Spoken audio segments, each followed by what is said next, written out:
Hey everyone, welcome back. Ready to dive into something a little different today. We're tackling financial planning, specifically that post-55 landscape. It's a topic that's on a lot of people's minds, and for good reason. Yeah, I have to admit, when I first started thinking about my own finances, well, let's just say it wasn't exactly thrilling. But then we found this guide, and it totally changed my perspective. Oh, you mean the one originally published in Germany? That's the one. It's funny, the title doesn't translate well, but trust me, the content is pure gold. It's incredibly practical And it really throws that whole it's too late to start mentality right out the window. because it's simply not true. Mm. In fact, the guide emphasizes that even if you're starting at, say, 55 or later, you could still be looking at 10, maybe even 15 years of potential growth. Wait, 10 to 15 years? Seriously? Yeah. That's huge. It really is. And the guide does a great job of breaking down how even small, consistent efforts can add up big time, especially when you factor in the magic of compounding. Okay, so for our listener who maybe isn't familiar with compounding, how would you explain it? Imagine this. You invest a small amount of money regularly, let's say a few $100s each month. Now, over time, that money starts earning interest. But here's the key there. The interest you earn also starts earning interest. And then that interest earns interest and so on. It's like a snowball effect, but with money. Okay, that makes sense. So it's not just about saving a ton of money all at once. It's about making consistent contributions and letting that money work for you over the long term. Exactly. It's a long game, and the earlier you start, the more time you have for that snowball to really gain momentum. But, like we said, it's never too late to get started. So where do we even begin? Where does this guide suggest we start? Well, they have a really interesting approach. They actually recommend starting with a 30-day spending audit. A spending audit. That sounds kind of intense. Like, am I hiring an accountant now? Not quite. It's actually much simpler than it sounds. And don't worry, it's not about putting yourself on a super strict budget. It's more about gaining awareness of where your money is actually going. Okay, that makes a little more sense.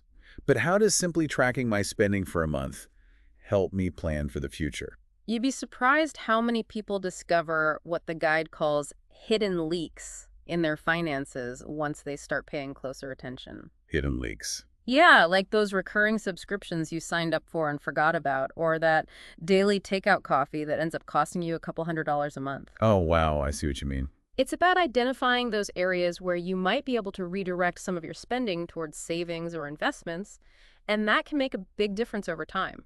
So this 30-day audit is all about getting a clear picture of our financial habits. But what about shaking things up? This guide also seems to challenge that traditional idea of retirement, right? Absolutely. It really encourages readers to think outside the box when it comes to generating income, especially in today's gig economy. Yeah, that really stood out to me too. It's not just about cutting back. It's about exploring new possibilities, new ways to bring in income. And they had some really interesting examples, right? Definitely. Like turning a hobby into a side hustle, offering your skills as a freelancer, maybe even exploring a whole new career path altogether. They even mention specific online platforms designed to connect older adults with flexible work opportunities. Okay, so tell me more about these platforms. Like, what kind of work are we talking about here? Oh, tons of different things. They mentioned virtual assistant services, online tutoring, especially in specialized subjects, even offering consulting based on your professional experience. So people could leverage their existing skills and experience? That's exactly right. And the guide even mentions some platforms that cater specifically to those kinds of opportunities for people over 50. It's really about recognizing that your skills and experience are incredibly valuable, even if you're transitioning out of a traditional career. I love that. So it's not just about finding any job, it's about finding work that aligns with your interests and expertise. Right, exactly. And the guide also talked about leveraging the assets you've already built, like your home, for example. Oh yeah, they mentioned reverse mortgages. I have to admit that's always been a bit of a mystery to me. Could you shed some light on those for our listeners? Sure, yeah. In the simplest terms, a reverse mortgage lets you tap into the equity you've built up in your home without having to sell it. So instead of making monthly payments to a lender, the lender actually makes payments to you. Exactly. Think of it like your home is working for you, in a way. But it's important to remember that there are different types of reverse mortgages out there. Different types. What are the main differences? Well, there are single-purpose reverse mortgages, which are often offered by government agencies or nonprofits.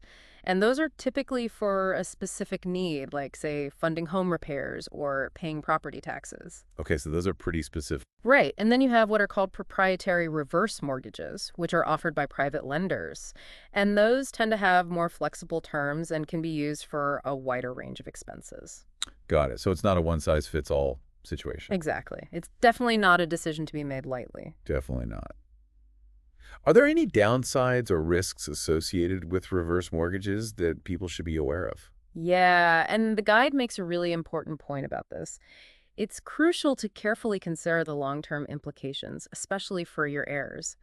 With the reverse mortgage, the loan balance, which includes interest and fees, becomes due when the homeowner passes away or if they move out permanently. So that means. It means your heirs might inherit less, or they could potentially be faced with having to sell the home to cover the loan balance. That's a really important thing for people to factor in.